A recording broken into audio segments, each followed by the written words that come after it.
बिस्मिल्लाहिर्रहमानिर्रहीम अल्हम्दुलिल्लाह वस्सलातु वस्सलाम अला रसूलिल्लाह व अला आलिहि व अस्हाबी अजमईन अम्मा बाद रब्बि इश्रह ली सदरी व यस्सिर ली अमरी वहलुल उक़दतम मिन लिसानी यफ़क़हू क़ौली।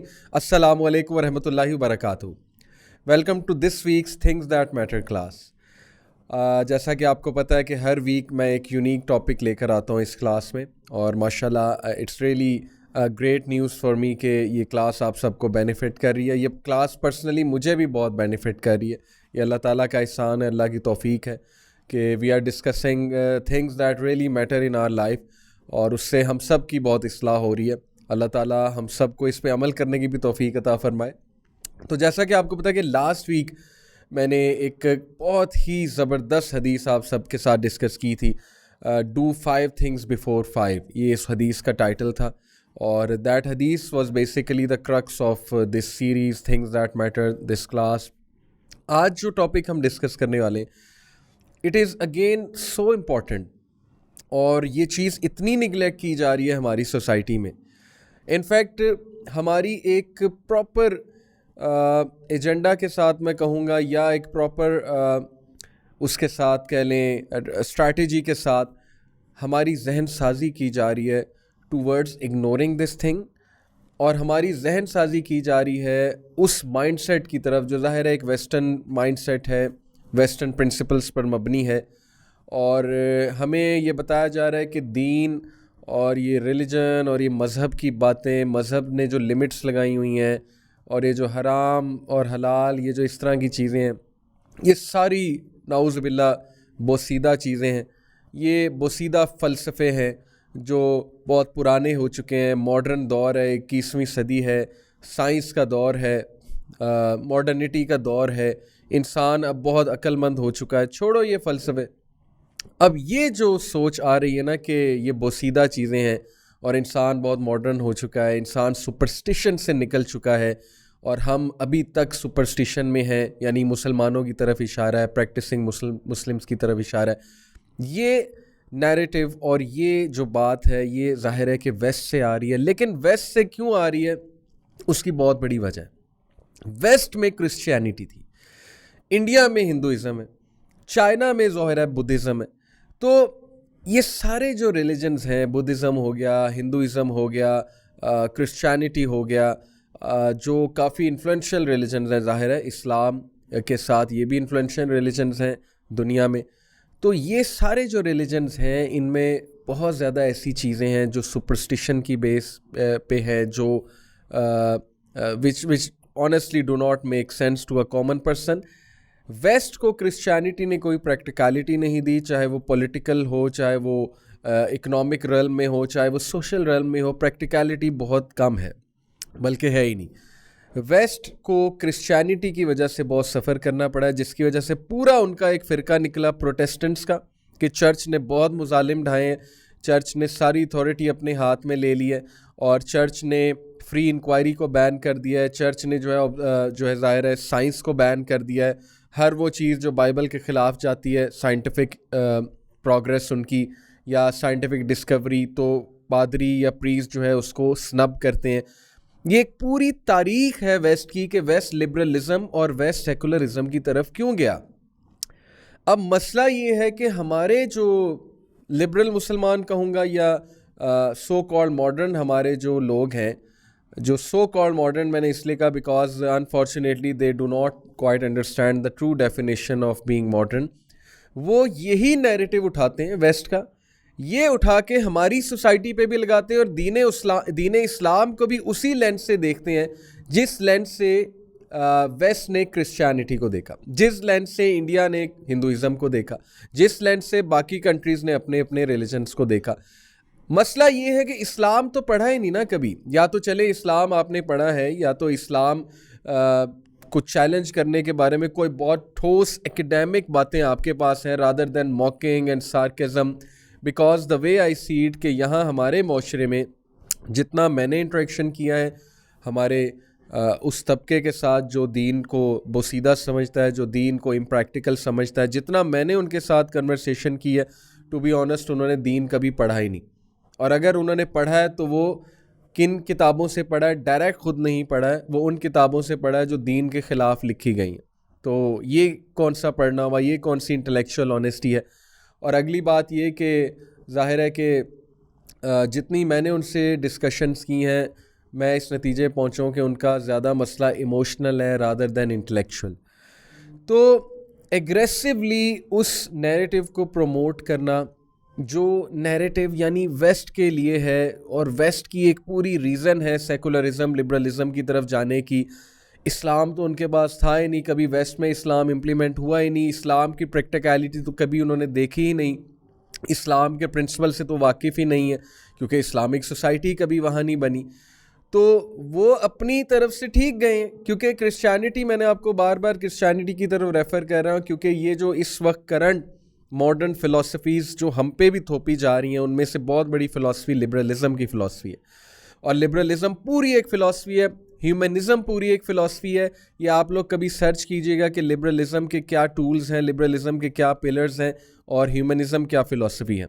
और ये हमारे थर्ड वर्ल्ड कंट्रीज़ और ऐसी कंट्रीज़ जिन पे ज़ाहिर है कि वो फर्स्ट वर्ल्ड कंट्रीज़ अपना वो जो है अपनी पावर जो है वो ज़ाहिर है इम्प्लीमेंट करना चाहते हैं अपनी आइडियोलॉजी के थ्रू, वो लोग बहुत एग्रेसिवली हमारे मीडिया के थ्रू, हमारे ड्रामास के थ्रू, हमारे एडवर्टीज़मेंट्स के थ्रू, हमारे एकेडेमिया के थ्रू, हमारे जो है वो ज़ाहिर एजुकेशन सिस्टम के थ्रू अपना नैरेटिव ला रहे हैं।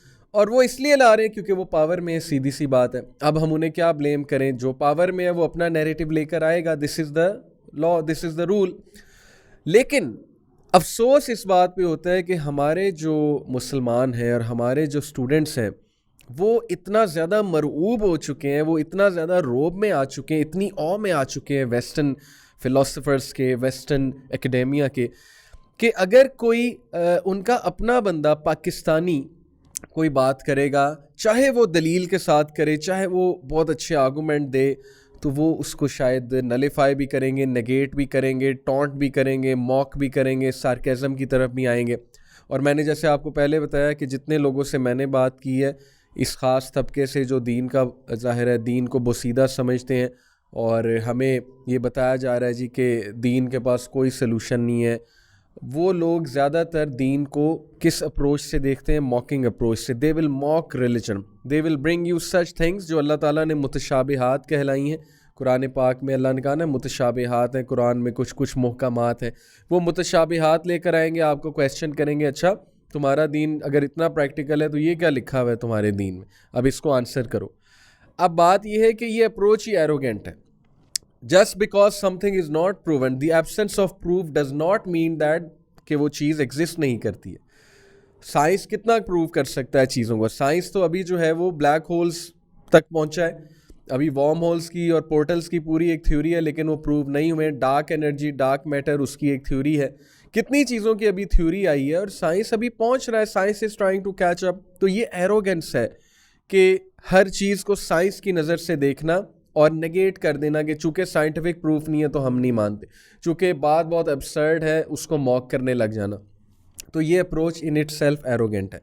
तो मैं आपको ये बता रहा था कि अनफॉर्चुनेटली मुझे अफसोस होता है कि जब हमारे पढ़े लिखे स्टूडेंट्स, हमारे पढ़े लिखे लोग उनकी बातों में आके नेगेट भी कर देते हैं, चीज़ों को सुनना ही नहीं चाहते। लेकिन कोई गोरा साहब आके बात करें तो ज़ाहिर है हम मरऊब हुए हैं। पहली वो चाहे जो मर्ज़ी बात कर रहे हैं, हमने उन्हें क्रिटिकली एनालाइज नहीं करना। हमें एकेडेमिया हमारी यही सिखा रही है, यूनिवर्सिटीज़ में हर जगह, कि रिलीजन को टिका के क्रिटिकली एनालाइज करो, लेकिन जो फ़िलासफ़ी वहाँ से आ रही है उसको क्रिटिकली एनालाइज नहीं करना। और ये हमारी थिंकिंग है। अपने गिरेबान में झांक के आप देख लें, हम उनकी थ्योरीज़ को कितना क्रिटिकली एनालाइज करते हैं। हमने उनकी थ्योरीज़ को, उनकी आइडियोलॉजी को, उनकी फ़िलासफ़ीज़ को तो हमने अपना बाइबल मान लिया, अपना जो है ना वो फाइनल वर्ड मान लिया कि यस दिस इज़ इट, यही सोल्यूशन है। लेकिन when it comes to religion हम इनसिक्योर हो जाते हैं, हम डिफेंसिव हो जाते हैं, हम जो है वो फ़ौरन से जो है ना वो ऐसे शो करते हैं कि नहीं नहीं नहीं हम रिलीजियस नहीं हैं, हम तो मॉडर्न हैं, हम तो ग्रेट थिंकर्स हैं। और जब उन लोगों से कुछ रिलीजियस 2-4 सवाल किए जाएं तो वो रिलीजियस नॉलेज उनका क्या होता है वो आपको पता है। आजकल तो एक वो मीम भी चल रही है कि हाउ मैनी रकाज इन सूरह फातिहा। तो बहरहाल ये एक मजाक की बात है, जो लोग इस मीम को फॉलो कर रहे हैं वो मेरी बात समझ गए होंगे। तो ये सारी तमहीद मैंने इसलिए बांधी क्योंकि जो आज का टॉपिक है वो इस्लाम का एक ऐसा रुकन है, इस्लाम, दीन इस्लाम के जो ज़िंदगी का फ़लसफ़ा है उसका ऐसा पार्ट है कि अगर वो चीज़ हम इग्नोर करेंगे तो उसके बारे में इतनी स्ट्रिक्ट वार्निंग्स हैं कुरान और हदीस में कि इंसान दंग रह जाता है कि क्या ये चीज़ इतना मैटर करती है और क्या ये चीज़ इतनी सीरियस थी और हम इसे इग्नोर करते आ रहे हैं एज अ सोसाइटी। अब मैं सोसाइटी की बात करने लगा और वो चीज़ है अमर बिल मारूफ और नही अनिल मुनकर। That is the next in my list for things that matter. अमर बिल मारूफ और नही अनिल मुनकर का कॉन्सेप्ट क्या है? अमर बिल मारूफ मीन्स एन्जॉइनिंग गुड, नही अनिल मुनकर means forbidding wrong, forbidding evil. अब हमारे यहाँ जो फ़लसफ़ा पाया जाता है, अगर हम अपनी सोसाइटी का एक ओवरव्यू लें, हमारे यहाँ जो एक चीज़ प्रमोट की जा रही है वो लिबरलिज़म के थ्रू आ रही है। लिबरलिज़म को सर्च आउट करें, गूगल पे जाके सिंपल लिखें लिबरलिज़म, रीड इट कि लिबरलिज़म है क्या। Liberalism is based on two main principles. Number one, individualism, the importance of an individual, the importance of individual rights. Okay, number one individualism. Number two, economic empowerment.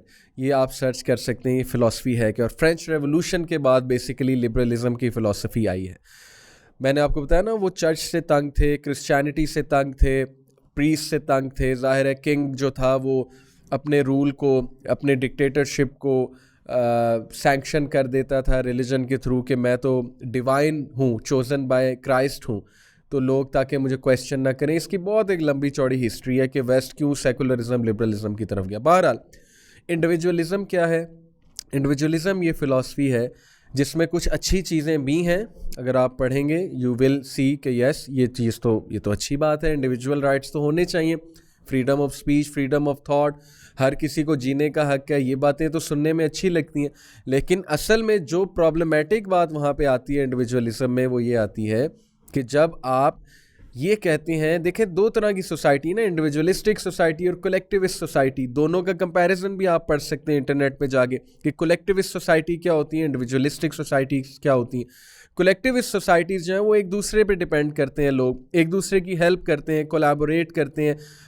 जैसे Islamic society collectivist है, collaboration का हुक्म है, neighbour के rights है, neighbour के बारे में सोचना है, एक दूसरे को बुराई से रोकना है, अच्छाई का हुक्म देना है, सूरह असर की रोशनी में वतवस्सौ बिल हक़्क़ि वतवस्सौ बिस सब्र।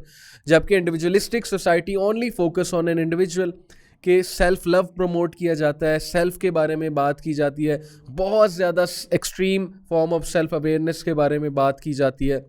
इसीलिए हमारी सोच सेल्फ लव के हवाले से देखें किस तरह से क्रिएट की जा रही है। Every one is about their own self, क्योंकि हम पे वो फ़िलासफ़ी थोपी जा रही है, इंडिविजुअलिज्म की फ़िलासफ़ी थोपी जा रही है, और हम बहुत तेज़ी से इस्लामिक फ़िलासफ़ी ऑफ लाइफ से दूर जा रहे हैं। इवन रिलीजियस लोग जो नमाज़ पढ़ते हैं, जो रोज़े रखते हैं, जो ज़कात देते हैं, वो प्रैक्टिस करते हैं, लेकिन इन रियलिटी आइडियोलॉजी में वो भी इंडिविजुअलिस्टिक है, वो भी लिबरलिज़म के इस जो है ना वो उस चीज़ की तरफ जा रहे हैं। तो मैं आपको बता रहा था कि इन शॉर्ट इंडिविजुअलिज़म का जो एक एस्पेक्ट जिससे हमें मसला है, और वो यही वाला मसला है कि इंडिविजुअल जो करना चाहे उसे कोई नहीं रोकेगा। ये बहुत बड़ा मसला है। ओके, ये क्यों मसला है? क्योंकि इंडिविजुअल अगर एक बीस्टली लाइफ भी जीना चाहे, इंडिविजुअल अगर सड़क पे खड़े होकर कुछ भी करना चाहे, कपड़ों के बगैर फिरना चाहे, कंसेंट के साथ सड़क पे अपनी गर्लफ्रेंड के साथ कुछ भी करना चाहे, अपने बॉयफ्रेंड के साथ कुछ भी करना चाहे, इंडिविजुअल अगर होमोसेक्सुअलिटी की तरफ जाना चाहता है, जाना चाहे, अगर वो जो है ज़ाहिर है अपने सेम सेक्स पार्टनर के साथ शादी करना चाहता है, तो कोई उसे नहीं रोकेगा according to liberalism, progressive liberalism. ये है वो सोच कि माइंड योर ओन बिजनेस, तुम्हें क्या भाई, करने दो जो वो करता है, what ever that person wants, तुम्हारा क्या इसमें जा रहा है? ठीक है ना, एक बंदा खुश है और वो खुशी में कर रहा है, ये तो what's your problem, what's your issue. और ये हमारे स्टूडेंट्स का, मैं आपको बड़ी ज़िम्मेदारी के साथ बता रहा हूँ, मैंने जितने पढ़े लिखे, सो कॉल्ड पढ़े लिखे हमारे जो लोग हैं उनके साथ इंटरेक्ट किया, वो बहुत तेज़ी के साथ इस सोच के कायल हो रहे हैं। किस सोच के? कि माइंड योर ओन बिजनेस, हमें कोई ज़रूरत नहीं है किसी को रोकने की, हमें कोई ज़रूरत नहीं है किसी पे एतराज़ करने की, जो जो कर रहा है उसे करने दो। ओके, और वो समझते हैं कि ये चीज़ मॉडर्निटी है, ये चीज़ बेसिकली ओपन माइंडेडनेस है, और ये चीज़ बेसिकली एक प्रूफ है कि आप बहुत पढ़े लिखे हैं, because you are minding your own business. अब on the other hand that doesn't mean कि हम हर एक का जाके जो है वो सारी कलम कर दें, क्योंकि यही एक व्यू होता है ना दीनी लोग के बारे में जी कि ये तो बहुत एक्सट्रीमिस्ट हैं, ये तो जी ये भी हराम कहते हैं, वो भी हराम कहते हैं। तो मैं वो एडवोकेट नहीं कर रहा फ़िलहाल, ना ही वो मैं करूँगा कभी, क्योंकि that is totally extremism obviously. मैं असल में ये बात कर रहा हूँ कि there is a moderate path, एक दरमियानी राह है, और वो दरमियानी राह की इंशाल्लाह हम इस पूरी एपिसोड में हम बात करने वाले हैं। तो हमारी सोसाइटी में ये सोच इतनी तेज़ी से परवान चढ़ रही है, हमारे यंग जनरेशन में specially mind your own business वाली, कि भाई अगर मेरे साथ बैठ के एक बंदा टू बी ऑनेस्ट ड्रग्स कर रहा है, चरस पी रहा है, तो why should I care, why should I stop that person, उसकी लाइफ है, उसे करने दो। अगर मेरे सामने एक बंदा कोई भी ऐसी हरकत कर रहा है जो इस्लामिक वैल्यूज़ के ख़िलाफ़ है, तो सो व्हाट, करने दो। ये चीज़ हमारा अनफॉर्चुनेटली इतना खूबसूरत हमारा फैमिली स्ट्रक्चर था, जहाँ पे बड़ों की बात सुनी जाती थी, एक ख़ानदान में बड़े बुज़ुर्ग होते थे, नेक लोग होते थे, वो आते जाते बड़े प्यार से ऐसे जुमले कहते थे, मिसाल के तौर पे बच्चियों को कि बेटी मेहमान आने लगे, सर पे दुपट्टा ले लो, बेटी अपनी चेस्ट कवर कर लो, बेटी जो है इस तरह ना बैठो, इस तरह बैठो, मतलब बड़े प्यार से, ये नहीं कि बड़े डांट के साथ और उस पर थोप रहे हैं चीर, जिस तरह से एक्चुअली डराया जाता है ना कि हम पे दीन थोपा जाता है, ऐसी कोई बात नहीं है। ये आप वो लोग जिनका एक फैमिली स्ट्रक्चर है वो मेरी बात समझ रहे हैं, जो ख़ानदानी लोग हैं, कि मैं क्या कहना चाह रहा हूँ कि ख़ानदानी स्ट्रक्चर कितना खूबसूरत है पाकिस्तान में। और वो बुज़ुर्ग इसी तरह लड़के को समझाना कि पुत्र ज़रा डिसेंट एक्ट कर ख़ातून के सामने, और छोटी छोटी बात पे समझाना कि किस तरह बात करना है, किस तरह गुफ्तगू करनी है, वगैरह वगैरह। तो ये सारी चीज़ें, आपको क्या लगता है कि जिस तेज़ी से हमारे माइंडसेट्स तब्दील किए जा रहे हैं, हमें इंडिविजुअलिस्टिक बनाया जा रहा है, हमें उस वे ऑफ लाइफ की तरफ जा रहा है कि अकेले रहो, कोई ज़रूरत नहीं है किसी के साथ रहने की, ये इंटरफेरेंस नहीं करनी, यानी एक तो है ना कि फैमिली में उस तरह की इंटरफेरेंस करना जो नुकसानदेह है, उसके तो मैं भी ख़िलाफ़ हूँ, और इस पे हमने कई बार बात भी की है। हमने इस पे फेमिनिज़म का एक शो किया, उसमें कितना ज़्यादा इस तरह की इंटरफेरेंस को कंडेम किया जिससे ज़िंदगियां बर्बाद होती हैं। लेकिन एक है कि अमर बिल मारूफ़ और नही अनिल मुनकर, आपके बड़े आपको समझाएं, आपके बड़े आपको कोई पते की बात करें, आपके सीनियर आपको कुछ जो है वो दीन के हवाले से, कल्चर के हवाले से बात करना चाहें, तो आगे से हमारा क्या रवैया होता है कि भाई आपको क्या तकलीफ़ है, आप अपने काम से काम रखें। अब ये बाकायदा हमारी ये वाली वैल्यूज़ बनती जा रही, मैं आपको बता रहा हूँ, जिस तेज़ी से फैमिली स्ट्रक्चर्स जो हैं हमारे चेंज हो रहे हैं।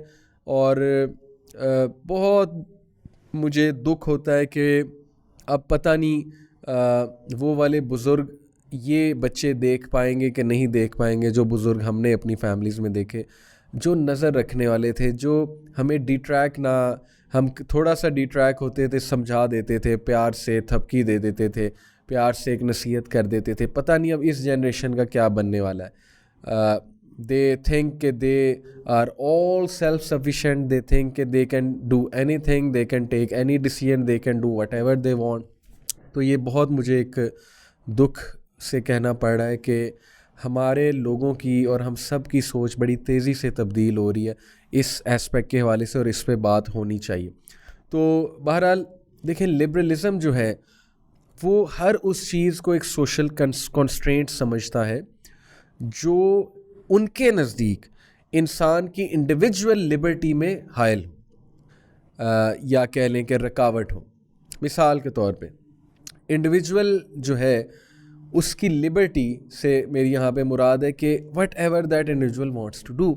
अब मिसाल के तौर पे जिस तरह की कैंपेन रन की जा रही है फेमिनिज़म के हवाले से हमारी सोसाइटी में, एक तो है ना कि जेन्युइन वुमेन राइट्स जो है सामने रखे जाएं कि भाई डोमेस्टिक वायलेंस क्यों होता है, वुमेन को क्यों नहीं पढ़ाने की इजाज़त, एक फैमिली में वुमेन को क्यों नहीं पढ़ाया जाता, लड़कियों को लड़कों से अलग क्यों ट्रीट किया जाता है एक फैमिली स्ट्रक्चर में, बेटों को क्यों फोकस ज़्यादा दी जाती है बेटियों की निस्बत। ये तो है जेन्युइन इश्यूज़। लेकिन ये कौन से इश्यूज़ हैं कि follow your dreams even though those dreams are against religion, against शरिया। मिसाल के तौर पे मॉडलिंग का कैरियर ले लें, मिसाल के तौर पे आप एक्टिंग का कैरियर ले लें, ठीक है। एक्टिंग का कैरियर मैं यहाँ पे इसलिए जिक्र कर रहा हूँ क्योंकि सबको पता है कि मीडिया हमारी जो इंडस्ट्री है, और कोई भी मीडिया इंडस्ट्री है दुनिया में, जो एक्टिंग की इंडस्ट्री है, वहाँ पे क्या क्या होता है। तो ये इसलिए स्पेसिफिकली मैंने मेंशन किया। ऐसे कैरियर्स जो कंप्लीटली शरिया के ख़िलाफ़ है, अल्लाह रसूल की टीचिंग्स के ख़िलाफ़ है, तो जब ये थ्योरी प्रमोट की जाती है ना कि follow your dreams, do whatever you want, जो तुम करना चाहते हो, जो तुम करना चाहती हो वो धड़ल्ले से करो, तो रिलीजन को पीछे छोड़ दो, क्योंकि रिलीजन सोशल कॉन्स्ट्रेंट है। यहाँ पे फिर कॉन्स्ट्रेंट की बात होती है। तो लिबरलिज्म हर उस चीज़ को कॉन्स्ट्रेंट कहता है, हर उस चीज़ को रुकावट कहता है जो इंडिविजुअल की लिबर्टी में जो है वो रुकावट होती है। अब हमारी यूथ, आप उनसे दीन की बात करके देख लें, आप थोड़ा सा उनको हलाल व हराम बताने की कोशिश करें और फिर देखें कि वो किस तरह गुस्से से रिएक्ट करते हैं। ये मैं बड़ी बड़ी यूनिवर्सिटीज़ की बात कर रहा हूँ जहाँ एक ख़ास तबका है इस जहनीत का, जो कायल हो चुके हैं इस जहनीत के। हम उसका काउंटर बता रहे हैं, ओके। हम एकेडमिक काउंटर इंशाल्लाह इस एपिसोड में डिस्कस करेंगे कि वाई आई बिलीव कि this is something which will lead us to destruction and it is actually leading us to destruction। ये मैं नहीं कहता है, बड़े बड़े फिलोसफर्स कहते हैं कि ये जो प्लेजर प्रिंसिपल है ना, कि इंडिविजुअल लिबर्टी में आप इतना आगे चले जाते हैं कि आप कहते हैं कि I can do whatever I want, I can chase whatever I want and I can adopt any career I want and no one should be there to stop me. By this philosophy of individual pleasure is very harmful not only for the individual but for the society as well। हमारा concern भाई ये है कि society तबाह ना हो जाए, क्योंकि इसी सोसाइटी में हमारे बच्चों ने जाना है, इसी सोसाइटी में हमने जाना है, इसी सोसाइटी को ऑब्जर्व करना है, इसी सोसाइटी से लर्न करना है हमारी जनरेशन्स ने। तो कहीं ऐसा ना हो कि चंद लोग की उस डिज़ायर फॉलो करने की वजह से और सो कॉल्ड इंडिविजुअल लिबर्टी की फ़िलासफ़ी की वजह से बाकी लोग ख़राब ना हो जाएं। असल में तो ये कंसर्न है ना, बात तो यहाँ पर आती है सारी की सारी कि we are all on the same boat, और अगर बोट में थोड़ा सा भी शगाफ आ गया तो सारे डूबेंगे, एक दो बंदे नहीं डूबेंगे। ये इतनी खूबसूरत हदीस है नबी अकरम सल्लल्लाहु अलैहि वसल्लम की अमर बिल मारूफ और नही अनिल मुनकिर के हवाले से, जिसको आगे मैं डिस्कस करने वाला हूँ, जिससे बात बहुत क्लियर हो जाएगी। तो इसलिए ये जो सारे नारे मेरा जिस्म मेरी मर्ज़ी, ऑल दो इस पे बहुत सफाई देते हैं कि नहीं, इससे मुराद ये है कि जी औरत का जिस्म है तो उसकी डिसीजन मेकिंग होनी चाहिए, उस पर डोमेस्टिक वायलेंस नहीं होना चाहिए, उसको प्रेगनेंसीज आफ्टर प्रेगनेंसी कॉज नहीं करनी चाहिए। भाई अगर तो ये बात है तो ठीक है, हम एग्री करते हैं, लेकिन ये नारा in it self individual liberty का नारा, इसी मूवमेंट का कोई और नारा भी हो सकता था, इसी मूवमेंट को किसी और तरह से भी पेश किया जा सकता था। ये मेरा जिस्म मेरी मर्जी, ये तो कॉपीड नारा है, माई बॉडी माई राइट। आप ये सर्च करके देख लें कहाँ से कॉपीड शुदा है। तो भाई अगर आपने अपनी सोसाइटी के लिए कुछ काम ही करना है, औरतों के हकूक़ के लिए, तो कुछ ओरिजिनल तो लेकर आए ना, कुछ ओरिजिनल इश्यूज़ लेकर आए और उन ओरिजिनल इश्यूज़ को बड़े तहजीब में रहते हुए और अच्छे अंदाज में जो है वो पेश करते हुए अच्छे नारे लगाएं। आप अच्छा जो है वो उनके केस को एडवोकेट करें, लेकिन ये नारा बेसिकली इंडिविजुअल लिबर्टी का नारा है। और वो कौन सी लिबर्टी? ऑब्वियसली वो जो मैं आपको प्रिंसिपल बताया कि do whatever you want, सीधी सी बात है। और ऐसी वेबसाइट्स हैं, ऐसी एवेन्यूज़ हैं हमारे मीडिया में जो हमारे स्टूडेंट्स का, हमारे एकेडेमिया का, हमारे पढ़े लिखे लोगों का बहुत तेज़ी से माइंड चेंज कर रहे हैं। इसलिए बीवेयर ब्रदर्स एंड सिस्टर्स, अल्लाह और उसके रसूल आपके साथ सबसे ज़्यादा सिंसेयर हैं। अगर उनके अलावा आप किसी और को अपने साथ सिंसेयर समझते हैं, आप ये समझते हैं कि वो आपके राइट्स के लिए बहुत काम कर रहे हैं और वो आपको आपके सक्सेस के लिए निकले हुए हैं और बहुत दिन रात काम कर रहे हैं, तो ये आपकी भूल है। हाँ, कुछ ऐसे लोग होंगे जो अच्छे होंगे वहाँ भी, उस साइड पे भी, लेकिन उनके लिए भी ये मैसेज है, उनको भी दावा है कि आप एक बार दीन पढ़ के देखें, आप एक बार दीन का फ़लसफ़ा समझ के देखें, आप नबी अकरम सल्लल्लाहु अलैहि वसल्लम की बातों पे गौर करके देखें। आपने दीन कभी पढ़ा ही नहीं है टू बी ऑनेस्ट, इसीलिए शायद आप जो है अभी तक उसी फ़िलासफ़ी को प्रमोट कर रहे हैं जो आप कॉपी करके एक्चुअली ला रहे हैं। तो आपने कभी दीन इस्लाम पढ़ा ही नहीं है। मेरी दावत आप सबको ये कि आप दीन इस्लाम पढ़ें, उसको समझने की कोशिश करें। देखें अब LGBT हो गया, द राइट टू अबॉर्शन हो गया, द राइट टू डू जिना, कॉन्सेंशुअल जिना जिसे कहते हैं, कि if two people are agreed, what's your issue? अगर वो कुछ भी करना चाहते हैं, प्री मैरिटल सेक्स है या व्हाट एवर इट इज़, जिसको हम जिना कहते हैं इस्लाम में, तो ये सारी चीज़ें हमारे लोग की बड़ी तेज़ी से सोच बनती जा रही है। Okay, and we have to see कि अल्लाह और उसके रसूल का इस पर क्या हुक्म है। तो नहीं अनिल मुनकर और अमर बिल मारूफ के हवाले से मैं आपके सामने कुछ अहादीस रखता हूँ और कुछ बातें रखता हूँ जो इंशाल्लाह बहुत हमारे लिए हेल्पफुल होंगी। लेकिन उससे पहले, जैसा कि मैंने आपको कहा कि ये बातें मौलवी नहीं कर रहा, ये बात हर वो इंटेलेक्चुअल कर रहा है जो इंटेलेक्चुअली ऑनेस्ट है, जो जिसने दुनिया के लिए कुछ किया है, कुछ पॉजिटिव किया है, कुछ प्रोडक्टिव किया है। एक कोट मैं आपको सुनाता हूँ नेपोलियन बोनापार्ट का, और एक कोट मैं आपको सुनाता हूँ मार्टिन लूथर किंग का। नेपोलियन ने कहा था कि the world suffers a lot, दुनिया बहुत ज़्यादा सफ़र करती है, not because of the violence of bad people but because the silence of good people. दुनिया इसलिए सफ़र नहीं कर रही कि बैड पीपल बहुत ज़्यादा हैं, बट दुनिया इसलिए सफ़र कर रही है क्योंकि गुड पीपल साइलेंट है। तो यही तो हमारा दीन कह रहा है कि भाई बुराई को रोको, इनजस्टिस को रोको। we should mind our own business but we should also get involved जहाँ पे हमें सोसाइटी का नुकसान नज़र आ रहा है, जहाँ पब्लिक वेलफेयर की बात होगी और पब्लिक वेलफेयर जो है वो नुकसान पे आ जाएगा और पब्लिक वेलफेयर स्टेक पे आ जाएगा, तो वहाँ we will get involve. This is what how it should B.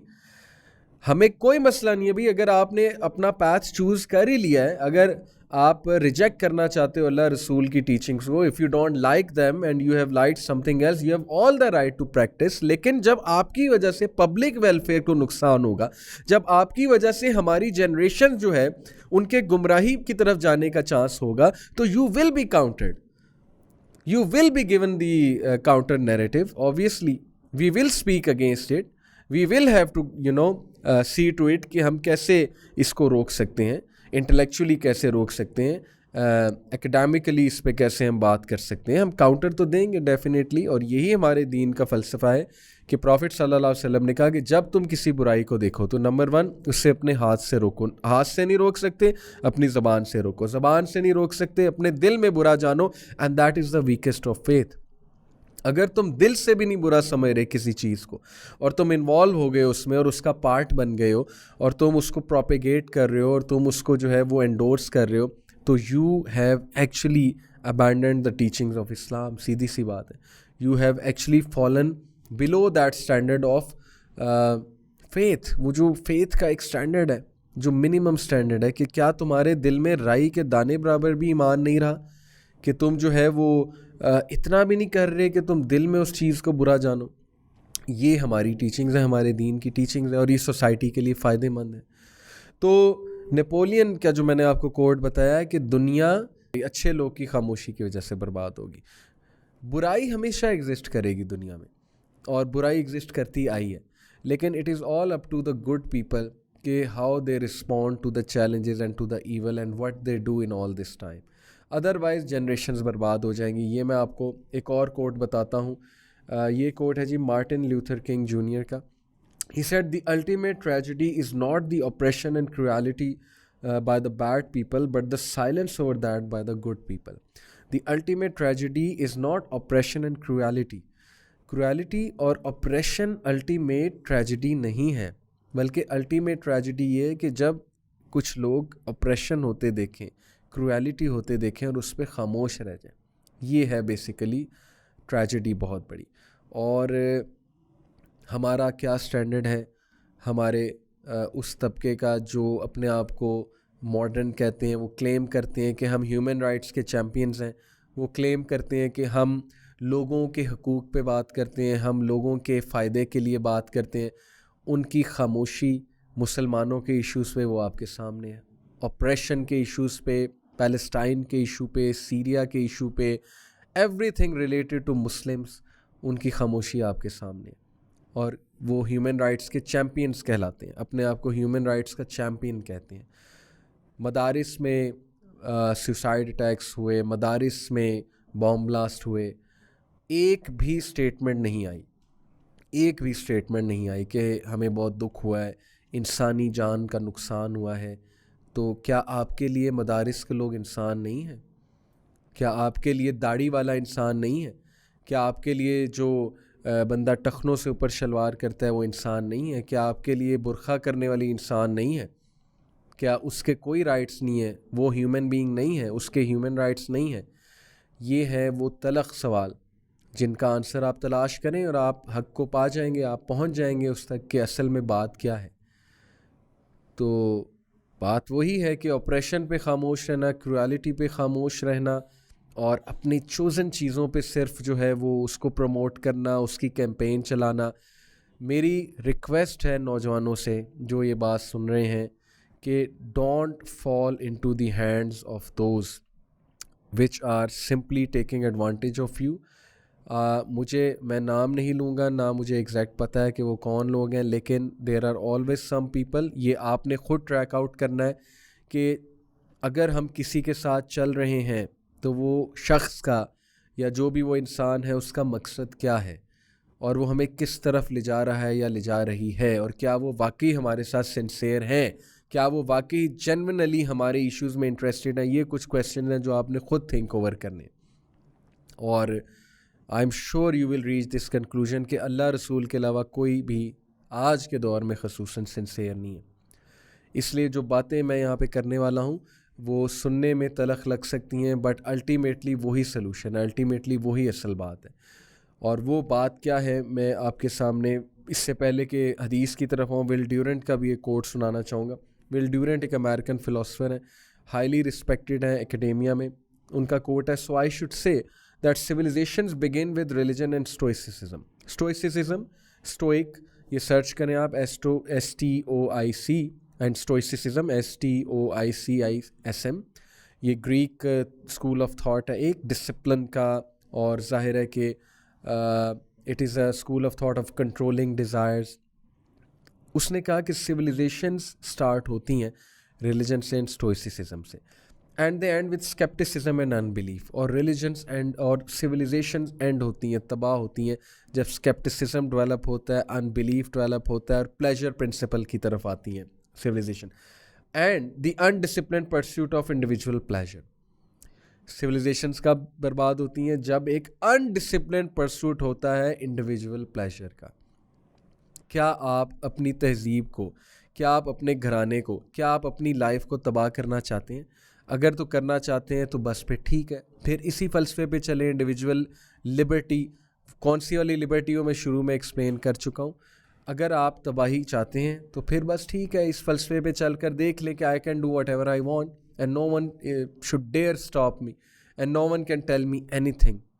Okay, तो आप देखेंगे कि आपकी फैमिली स्ट्रक्चर, फिर आपका फैमिली स्ट्रक्चर कहाँ जाएगा, आपकी अपनी लाइफ्स में क्या क्योस होगा, और एज ए होल हम सोसाइटी कहाँ पे स्टैंड करेंगे। और वो वेस्ट में तो बहुत अच्छे से हमें नज़र आ रहा है, लेकिन हमारी आंखें बंद हैं। हमें ऊंची ऊंची बिल्डिंग्स नज़र आती हैं, हमें साइंटिफिक प्रोग्रेस नज़र आती है, हमें उनकी प्रोफेशनल एथिक्स नज़र आते हैं, उनके प्रोफेशनल एथिक्स मैं इसलिए कह रहा हूँ because in west everything is for a purpose, everything, हर चीज़ किसी मकसद के लिए है। अगर एथिक्स हैं तो वो प्रोफेशनल एथिक्स हैं, वो इसलिए नहीं है अल्लाह के लिए, अल्लाह को खुश करने के लिए, वो इसलिए है कि because that's how the society is designed, that's how you know. और ये अच्छी बात है, मैं इसमें कोई वो नहीं कह रहा, क्रिटिसाइज़ नहीं कर रहा। देखें, मैंने कई बार इन चीज़ों की तारीफ़ की है। Scientific progress, well and good.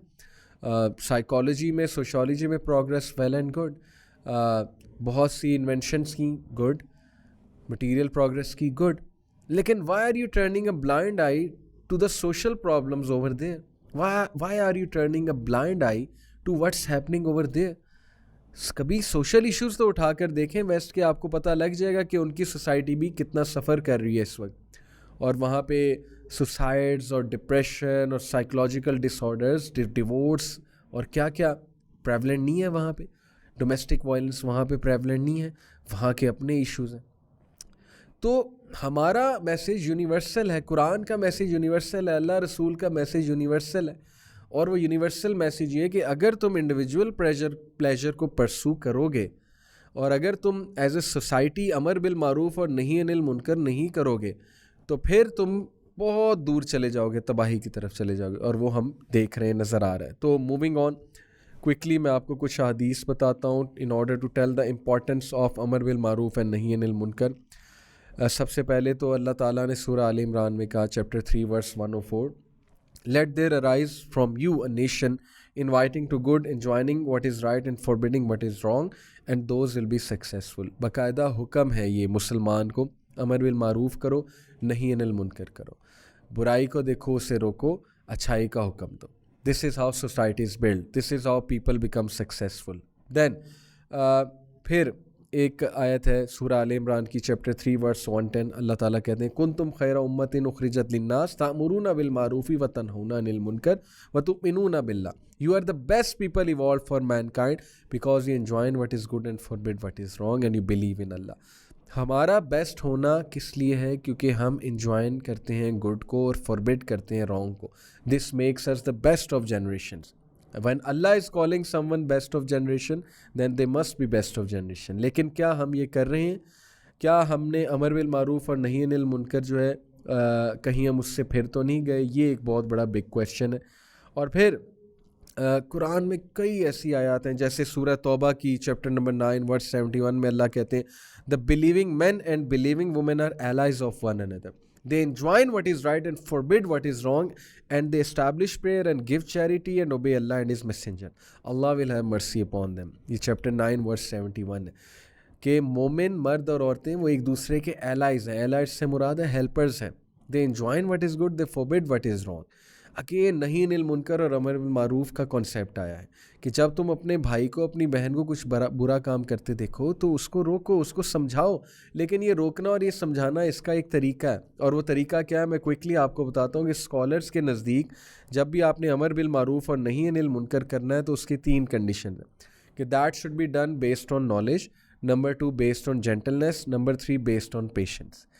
Knowledge के साथ करना है। अगर नॉलेज नहीं है तो आप फंस जाएंगे। आप किस बेसिस पे उसको स्टॉप कर रहे हैं? Okay, number 1 knowledge, number 2 gentleness. Gentleness यानी कि पुलिस नहीं बन जाना, हराम पुलिस नहीं बन जाना, जेंटलनेस शो करनी है, मुखलिसपन नज़र आना चाहिए, सिंसेरिटी नज़र आनी चाहिए कि यार ये बंदा सिंसेयर है, कंसर्न है मेरे बारे में, जान के नहीं कर रहा है, मुझे नीचा दिखाने के लिए नहीं कर रहा है। अनफॉर्चुनेटली हम दूसरों को नीचा दिखाने के लिए करेक्ट करते हैं, हम उनमें जो है कीड़े निकालते हैं बैठ के। हमें ये नॉलेज ही नहीं है कि अमर बिल मारूफ और नही अनिल मुनकर असल में करना कैसे है। मिसाल के तौर पे अगर मेरे सामने एक यंगस्टर आएगा और वो 5 वक्त की नमाज, क्या वो तो जुम्मा भी नहीं पढ़ता है, और मैं उसके कानों में ईयरपॉड्स देखूंगा और वो गाने सुनते देखूंगा, तो मैं पहली बात अगर उसे ये कह दूंगा कि भाई साहब म्यूज़िक हराम है, आप ना सुना करें, तो आई थिंक कि वो नेक्स्ट टाइम मेरे पास नहीं आएगा। मैं उसका म्यूज़िक छुड़वा के क्या करूँगा जबकि वो अल्लाह रसूल को ही नहीं जानता। अभी तो उसको तारुफ ही नहीं है अल्लाह का, रसूल का, उसको तो पर्पज़ ऑफ लाइफ ही नहीं पता है, तो नमाज़ों का कॉन्सेप्ट ही उसको कोई नहीं है। हज़रत आयशा रज़ियल्लाहु अन्हा की ये बात याद रखें, ये बिल्कुल सही रवायत है कि हज़रत आयशा रज़ियल्लाहु अन्हा ने कहा कि अल्लाह के नबी सल्लल्लाहु अलैहि वसल्लम अगर हमें शुरू में हराम की तरगीब ज़्यादा करते तो हमसे भी ना शायद छोड़ा जाता। ये सहाबा की बात हो रही है, और अल्लाह के नबी सल्लल्लाहु अलैहि वसल्लम ने पूरी एक शख्सियत साजी की है उनकी, उनके दिल में अल्लाह का डर डाला है, उनको मोटिवेट किया है, उनमें उनके दिल में अल्लाह से मोहब्बत डाली, और फिर जाके उन्होंने जो है वो हराम जो है वो ज़ाहिर है कि बतदरीज जिस तरह से एक हराम आया, शराब स्टेजेस में हराम हुई है। इसका मतलब नहीं कि आज के दौर में शराब स्टेजेस में हराम होगी, ये ऐसी कोई बात नहीं है। मैं बताना ये चाह रहा हूँ कि सहाबा के लिए अलग अहकामात इसलिए थे क्योंकि वो सोसाइटी ऐसी थी, और जाहिर है कि इससे ये साबित होता है कि बहुत देख के किसी से बात करनी चाहिए। और इस हवाले से मैं आपको इब्ने मसूद रज़ियल्लाहु अन्हु का एक बड़ा ज़बरदस्त कोट जो है वो सुनाता हूँ। ये इमाम अहमद बिन हम्बल ने रिपोर्ट किया हुआ है। Ahmad bin Hanbal reported, the companions of Ibn Masud, may Allah be pleased with him रज़ियल्लाहु अन्हु, if they pass by people from whom they saw something they disapproved, they would say, जब भी इब्ने मसूद रज़ियल्लाहु अन्हु के कंपेनियंस कहीं से गुजरते थे और वो किसी को वो काम करते देखते थे जो वो डिसअप्रूव करे, यानी हराम काम या गलत गुफ्तगू और वट एवर इट वॉज, तो वो क्या कहते थे? टेक इट ईजी, मे अल्लाह हैव मर्सी ऑन यू। वो ये नहीं कहते थे हराम हराम, stop it, get out of here, okay, और तुम बहुत गलत कर रहे हो। कितने खूबसूरत अल्फाज हैं। Look at the gentleness, look at the kindness, look at the concern, take it easy brother, I know it's getting hard on you. Life is very hard. Okay? May Allah have mercy on you. Rahimakumullah. अल्लाह ताला तुम पे रहम करे. दुआया कलिमात. हमारा क्या रवैया है वो आपके सामने. तो इसलिए अमर बिल मारूफ नही अनिल मुनकर तो करना है, लेकिन उसका नॉलेज भी होना चाहिए, एटिकेट्स भी होने चाहिए, जेंटलनेस भी होनी चाहिए.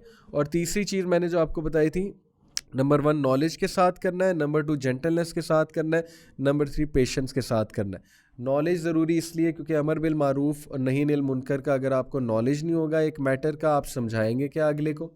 ठीक है, कल को कहीं शर्मिंदा ना हो जाए कि कोई गलत बात समझा दी है. Number 2 gentleness, it is during that process कि जब कर रहे हो तो जेंटलनेस, और पेशेंस है आफ्टर दैट, क्योंकि हो सकता है आपकी बात ना माने, हो सकता है वो आपको शन कर दे, हो सकता है वो कहे अपने काम से काम रखो. तो फ्रस्ट्रेट नहीं होना, पेशेंट रहना है, सब्र करना है, उसके लिए दुआ करनी है, लेकिन इस चीज़ को नहीं छोड़ना है. Okay, these are some of the things that scholars have told us. और बहुत ही खूबसूरत हदीस, बहुत ही खूबसूरत हदीस विच इज़ एक्चुअली इस पूरे एपिसोड का जो क्रक्स है वो ये हदीस है. अन्नुमान इब्न बशीर रज़ियल्लाहु अन्हु रिपोर्टेड द प्रॉफिट सल्लल्लाहु अलैहि वसल्लम सेड, और ये सही अल बुखारी की हदीस है, हदीस नंबर 2361, और ऑब्वियसली सही हदीस है.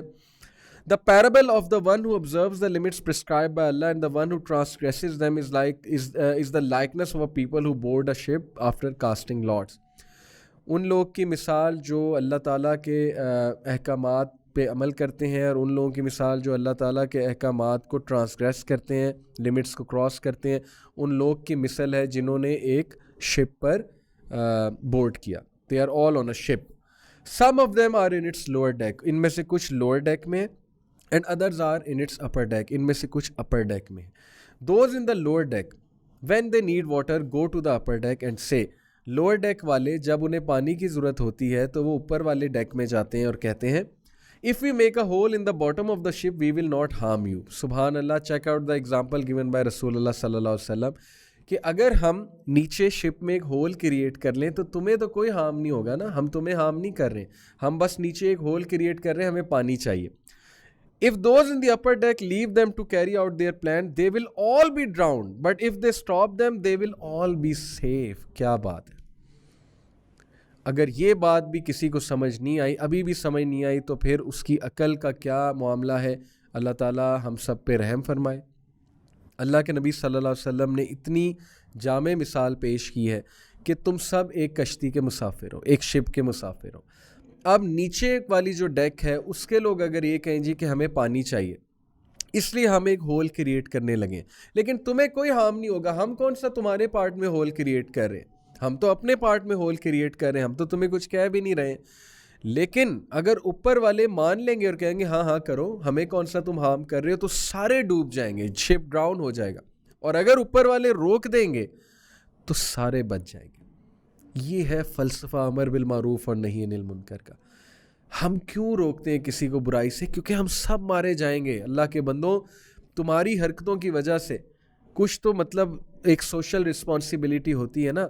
ये जिन सेलिब्रिटीज़ को हम फॉलो करते हैं, क्या सोशल रिस्पॉन्सिबिलिटी है इनकी? कभी इन्होंने एहसास किया है? ये जो व्लॉगर्स हैं जो पैसे कमा रहे हैं यूट्यूब पे बैठ के, क्या उन्होंने कभी सोशल रिस्पॉन्सिबिलिटी का एहसास किया है कि हमारी वजह से बच्चे बर्बाद हो रहे हैं, हमारी वजह से बच्चों की लैंग्वेज ख़राब हो रही है, हमारी वजह से बच्चों गालियाँ सीख रहे हैं, बच्चे एक दूसरे को रोस्ट करना सीख रहे हैं, उस्तादा की इज़्ज़त करना जो है वो छोड़े, माँ बाप से बदतमीज़ियाँ सीख रहे हैं.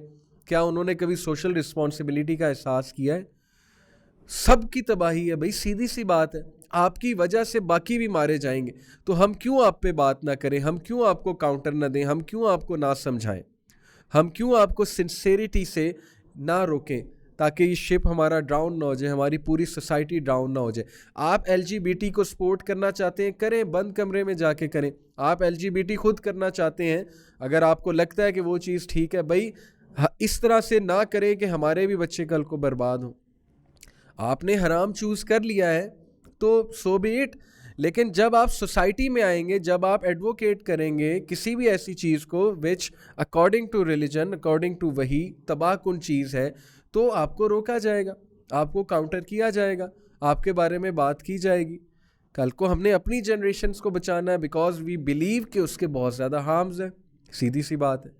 ओके, तो ये है असल में बात कि जब हम सारे एक कश्ती में हैं, एक शिप में हैं, एक सोसाइटी में हैं, we don't want evil and immorality to spread, as simple as that. और अगर स्प्रेड करेगा तो हमें रोकना है, हमें अच्छाई का हुक्म देना है, हमें बुराई को रोकना है। लेकिन कैसे रोकना है, वो 3 स्टेप्स मैंने आपको बताया, नॉलेज, जेंटलनेस एंड पेशेंस। ये चीज़ सीखने वाली बात है। और लास्टली, अगर हम ऐसा नहीं करेंगे तो उसकी वार्निंग क्या है। ये कोई छोटी बात नहीं है कि आपने तर्क कर दिया अमर बिल मारूफ और नही अनिल मुनकर। अगर आप अपने दोस्त को कोई गलत काम करते देखें और उसको दिल में भी बुरा ना जाने, तो फिर आप मुसलमान कहलाने के लायक नहीं है। मैं ये नहीं कह रहा खुदा न खास्ता बंदा काफिर हो जाता है, लेकिन आप में राई के दाने बराबर भी जो है वो ईमान नहीं है कि आपने दिल में भी उसको बुरा नहीं जाना और आप उसके साथ शरीक हो रहे हैं और आप अपने आप को मॉडर्न समझ रहे हैं, लिबरल समझ रहे हैं कि मैं बहुत बड़ा मॉडर्न हूँ। ओ भाई, वेस्ट कैपिटलिज्म का मज़ा चख के, इस प्रोग्रेसिव लिबरलिज्म का मज़ा चख के अब स्पिरिचुअलिटी की तरफ आ रहा है और हम लोग अब उस तरफ जा रहे हैं, तबाही की तरफ जा रहे हैं। वो लोग ने डिप्रेशन का मज़ा चख लिया है कि इसमें निरी डिप्रेशन है इस वे ऑफ लाइफ में। Individual pleasure only takes you to the pursuit, the undisciplined pursuit of individual pleasure only takes you to depression. ये देख लिया उन्होंने और अब वो स्पिरिचुअलिटी पे बात करने लग गए हैं। सर्च इट आउट के टेड की टॉक्स क्या हो रही हैं, रिलीजन को रीविजिट किया जा रहा है, स्पिरिचुअलिटी को रीविजिट किया जा रहा है। और हम उनसे 10-12 साल, अभी 20 साल पीछे हैं। हम अभी कहते हैं कि नहीं, हमने उनकी वो पुरानी चीज़ें फॉलो करनी है जिन्होंने उनको तबाह कर दिया, उनकी सोसाइटी को तबाह किया। सोसाइटी में क्यों लेकर आए उनकी, वो उनके कल्चर को तबाह कर दिया उन चीज़ों ने, और अब वो उसको रीविजिट कर रहे हैं, अपनी फ़िलासफ़ीज़ को, अपनी आइडियोलॉजीज़ को। ये आप सर्च करके देख लें। तो अगर हम नहीं अभी भी सोचेंगे इस पे, अमर बिल मारूफ और नही अनिल मुनकर पे, तो फिर उसके बारे में मैं आपको कुरान मजीद की आयत सुना देता हूँ। इससे पहले एक हदीस एक और मैं ऐड कर दूँ, बिकॉज दिस हदीस इज़ वंडरफुल यंगस्टर्स के लिए। नबी अकरम सल्लल्लाहु अलैहि वसल्लम ने कहा, beware of sitting in the roads पर बैठने से गुरेज करो, यानी ऐसे इलाकों से जहाँ लोगों का आना जाना बहुत ज़्यादा है। They said, O messenger of अल्लाह, we have nowhere else to sit and talk. हम कहाँ बैठे फिर? सो द प्रॉफिट सल्लल्लाहु अलैहि वसल्लम said, if you insist then give the road its right. अगर तुम बैठना ही चाहते हो तो रोड को उसके हकूक़ दो। तो सहाबा ने कहा कि क्या है राइट्स रोड के या रसूल अल्लाह? नबी अकरम सल्लल्लाहु अलैहि वसल्लम ने कहा, लोवरिंग द गेज़, नज़रों को नीचा रखो, अवॉइड हार्मिंग अदर्स, दूसरों को हार्म ना करो अपने अल्फाज से, अपनी हरकत से, अपने ओछेपन से, रिटर्न ग्रीटिंग्स ऑफ पीस, सलाम का जवाब दो, enjoin the good and forbid the evil. अगर रोड पे बैठना ही है तो फिर अमर बिल मारूफ और नही अनिल मुनकर करो, क्योंकि ऐसा ना हो कि तुम एज ए होल तबाही की तरफ चले जाओ। ये है कॉन्सेप्ट हमारा माइंड योर ओन बिजनेस का कॉन्सेप्ट नहीं है। वी हैव नो प्रॉब्लम, अगर आप अकेले में कुछ करना चाहते हैं जाएं करें, आप अल्लाह को खुद जवाब दें। लेकिन जब आप ओपन में आके करेंगे, जब आप हमारी जनरेशन्स को इन्फ्लुएंस करेंगे, तो we will speak about it. This is the concept, because we even want you to not get destroyed, we even want you to come to the truth, कि आप लोग भी जो है वो ठीक हो जाएं, आपकी लाइफ में भी पीस आ जाए। That's the main intention basically. So अगर हम ऐसा नहीं करेंगे तो फिर क्या होगा? ये कुरान की आयत इसके बारे में बहुत ज़्यादा स्ट्रिक्ट हैं, बहुत ज़्यादा जो है वो स्टर्न वार्निंग्स हैं अल्लाह सुब्हानहू व तआला की। और नबी अकरम सल्लल्लाहु अलैहि वसल्लम की हदीस में आपको बताता हूँ। एक तो आयत है ना कि लानत की गई, from the curses were imposed on the from the tongues of दाऊद अलैहिस्सलाम एंड अदर प्रॉफिट्स, किस पे? बनी इसराइल पे। किस लिए? कि उन्होंने अमर बिल मारूफ और नही अनिल मुनकर करना छोड़ दिया था। तो उन्हें बदवा दी उनके मैसेंजर्स ने कि तुम लोग सोसाइटी को बर्बाद कर दोगे because of this undisciplined pursuit of individual pleasure. और फिर एक हदीस में आता है, by the one in whose hand is my soul, Allah की कसम खा के नबी अकरम सल्लल्लाहु अलैहि वसल्लम ने कहा, you will enjoin good and forbid evil, और else Allah will soon send punishment upon you. तुम अमर बिल मारूफ और नही अनिल मुनकर करो, अदरवाइज अल्लाह तुम पे पनिशमेंट सेंड करेगा। Then you will supplicate to Allah and he will not accept it from you. तुम अल्लाह से दुआएं करोगे, अल्लाह तुम्हारी दुआएं कबूल नहीं करेगा। और एक हदीस में आता है कि जब अमर बिल मारूफ और नही अनिल मुनकर ख़त्म हो जाए और लोग इमोरलिटी स्प्रेड करें, तो फिर अल्लाह ऐसी ऐसी बीमारियां भेजता है जिसका तुमने कभी जिक्र भी नहीं सुना। और ये जो पिछली हदीस मैंने सुनाई है, it is in Sunan Tirmidhi hadith number 2169 and it is graded हसन बाय इलामा अल-अलबानी। तो ये इतना सीरियस मामला है ब्रदर्स एंड सिस्टर्स, प्लीज़ इससे पहले आप किसी आइडियोलॉजी को, किसी फ़िलासफ़ी ऑफ लाइफ को फॉलो करें, उसके बारे में पढ़ लें, दीन को पढ़ लें, दीन का ये कॉन्सेप्ट अमर बिल मारूफ़ और नही अनिल मुनकर समझें। एज़ अ सोसाइटी हमारी ज़िम्मेदारी है हम अच्छाई का हुक्म दें, बुराई से रोकें लोगों को, हम बुराई को दिल में बुरा जानें, हम बुराई को रोकने के एटिकेट सीखें जो मैंने आपको बताए, हम दीन का इल्म हासिल करें, हम इस फ़िलासफ़ी के कायल ना हो जाएं जी कि हम ऑल इन ऑल हैं, हम सेल्फ़ सफिशेंट हैं और हमें किसी की कोई ज़रूरत नहीं है, हमें कोई कुछ ना समझाए, हम जो करना चाहते हैं हम करेंगे। अगर आप इस लाइफ की तरफ, इस आइडियोलॉजी की तरफ जाना चाहते हैं तो जाकर देख लें, और अगर आपको सुकून मिल जाए तो ज़रूर बताइएगा, अगर आपको अपनी मंजिल मिल जाए तो ज़रूर बताइएगा। With this I will like to take leave, और नेक्स्ट वीक इंशाल्लाह आपसे एक और टॉपिक पे बात होगी।